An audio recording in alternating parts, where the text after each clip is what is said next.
नमस्कार शेतकरी मित्रांनो, मी आपला कृषी मित्र लोकेश पाटील। आज आपण टरबूज या पिकाच्या शेतात आलेलो आहे। शेतकरी मित्रांनो, टरबूजची सेटिंग वगैरे झालेली आहे, फळाची साईज वगैरे एकदम पद्धतशीर झालेली आहे, पण या अवस्थेत तुम्हाला एक प्रामुख्याने मुख्य प्रॉब्लेम जाणवतो, तो म्हणजे विल्टिंगचा। तर शेतकरी मित्रांनो, तुम्ही बघू शकता इथं आता या प्लॉटमध्ये विल्टिंगचा प्रॉब्लेम आलेला आहे। शेतकरी मित्रांनो, अशा पद्धतीने मुळांची साईज वगैरे चांगली असते, पण मुळांना अशा सुरकुट्या पडायला लागून जातात आणि त्या पद्धतीने तुम्हाला झाड वाढण्यास सुरुवात होते। झाडाची वाढ खुंटते आणि फळाची साईज तिथं स्टॉप होते।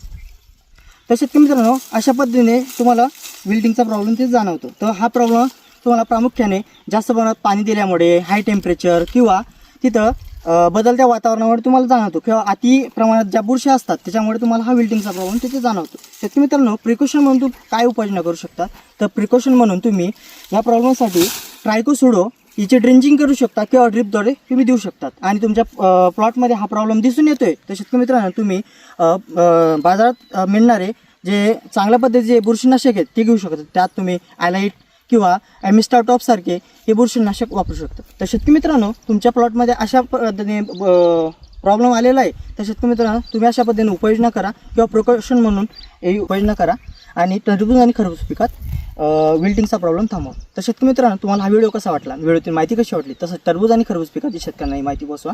भेटू पुढील नवीन व्हिडिओ, तोपर्यंत राम राम।